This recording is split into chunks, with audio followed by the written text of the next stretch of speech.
A Practical Approach to Divine Healing, Murdo MacDonald-Bayne.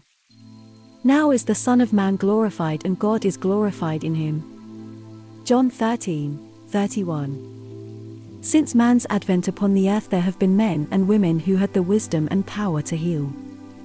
Some of those healings have been so amazing that the mind of man could not comprehend them. Therefore skeptics have arisen who have made every effort to deny these amazing transformations on the ground of their apparent impossibility according to man's understanding. Divine healing has achieved wonders where all others' methods have failed. The mind cannot penetrate into the realm of that which is beyond it. The mind can only reason on what it knows, but that which it does not know, that which is beyond reason, cannot be defined. It is in this realm that divine healing takes place. Now the question that comes into the individual mind is, how is this divine healing accomplished? How can that which is unseen accomplish such a complete and instantaneous change? Phenomena of any kind are produced through a law that is intelligent, otherwise you could have no phenomena at all. If I have a fear of anything or if I have faith in anything, there is an intelligent law that operates equally alike in both what I think in fear and what I think in faith. That is the law of thought, or otherwise electromagnetic vibration. Truth is an exact science which has not yet been investigated by our scientists and physicists. The evidence of chaos around us is just this, that we have failed to understand the underlying principles of life. This tragic blunder prevents our best brains from investigating the subtle laws inherent in man, and this includes divine healing. Denying the existence of such laws does not eliminate the fact that there is something in man himself that heals, and sometimes instantaneously. At times it seems that an outside agency is required to set in motion this divine power, but this agency is not a necessity for the simple reason that this divine power is inherent in man himself. The greatest healer known to man, through records handed down through the centuries, was Jesus of Nazareth, and he never claimed that any power of his own was the source of his healings. His words were clear, that it was the Father who ever remained within him performed these deeds. In speaking to his disciples, he also said that some had the power of speaking in various tongues, some had the power of prophesying, some had the power of seeing and hearing, and some had the power of healing, but it was the same Spirit that was behind all, showing that no matter what gift man has, it is the one Spirit itself that is performing these deeds. Once we take upon ourselves the cloak of service and say to ourselves and others, I am a seer or a healer or I am a prophet, we immediately limit ourselves to the personal.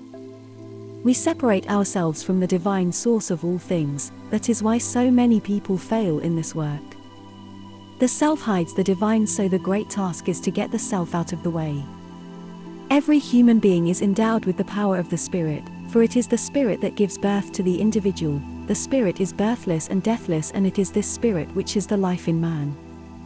It is the source of ultimate knowledge, wisdom and love. Jesus testified that it was from this divine realm, this omniscient and omnipotent state, that he, not the separate self but he, one with the Father, was performing these deeds. Now, Jesus seemed to be the outside agency to those who looked upon him as separate from God, yet he said that he was nothing by himself, and this was his great power. He knew that he was not separate from this life which was within others but one and the same. Therefore he worked through the cosmic, not through the individual. It is difficult for the mind caught up in conformity and separation to realize the truth, but those who have contacted this divine realm have definite proof of its reality and can testify that it is true.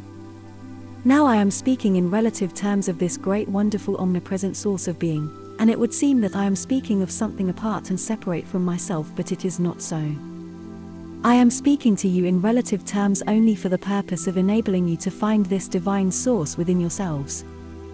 Immediately we begin to speak about this divine source, we make it relative, something apart and distinct from ourselves. Nevertheless, when the mind has quietened down, there is an awareness that is not of the mind but of that which is beyond the mind, the source of everything in heaven and on earth.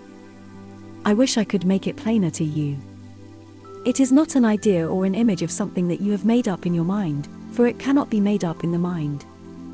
If it was so, then it could be explained, but that which is cannot be explained, yet it is that which is living, that which is creating in you and through you. Hence the Master's words, know ye not I am in the Father and the Father is in me, united in consciousness and creativeness, what I see the Father do I do likewise. Now we realize that sickness is the result of certain causes or neglect of natural laws. This comes about through ignorance and fear, lack of love, lack of understanding. Sickness is just a symptom revealing that the body has lost its normal balance and natural rhythm and is struggling to regain its equilibrium, its natural harmony. So the attention of the mind has become focused upon the condition. In other words, the body is talking back to the mind, so the mind is caught up in what the body is feeling. Now the mind is struggling, making a great effort to save the latter. It is precisely this struggle that is causing all the disturbances and displacement of the atoms, resulting in pain and discomfort. The mind is conscious of feeling, and this feeling is registered in the mind as a disease. This disease is given a name so the mind now can hold on to it.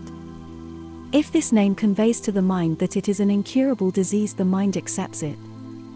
Thus man creates the burden for himself, and when he sees that he himself is the cause through ignorance of the truth of his oneness with spirit, the burden falls away.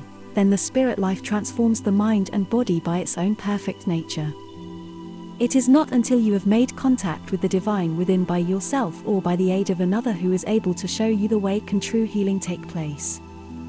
Sometimes the spirit is so moved within that a complete and instantaneous transformation takes place. This is divine healing.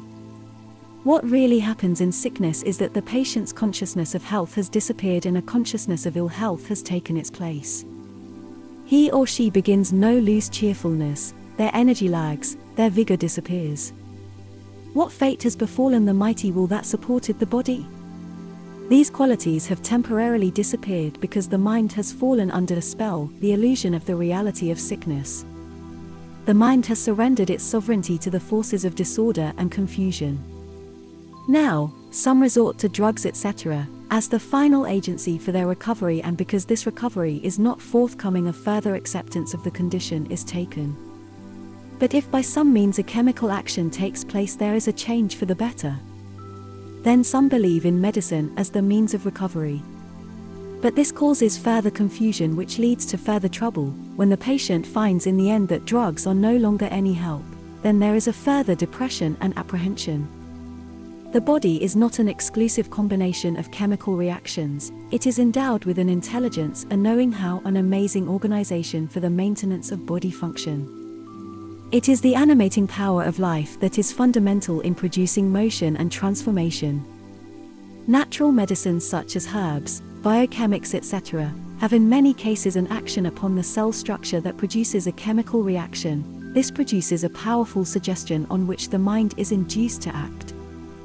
Such action in the mind will begin to reproduce a consciousness of health and restoration of the balance and harmony within the body. But if the mind is left in this state alone without understanding the laws inherent within, the secondary state may be worse than the first. Jesus turned round, and when he saw the woman he said, "Daughter, be of good comfort, thy faith hath made thee whole," and the woman was made whole from that hour. Benediction. O conscious divine life, thou dost directly support my brain and body. Foods that thou hast prepared for me re-spiritualized within me into energy by thy cosmic life within. Now that I know thy essence is ever with me, I shall live more and more by thy direct cosmic energy and less by food. I am recharged with thy cosmic life, O Mighty One, and now the storm of sensory disturbances has ceased to rage in my mind. The magic wand of thy presence is my healing, O blessed divine Father of mine.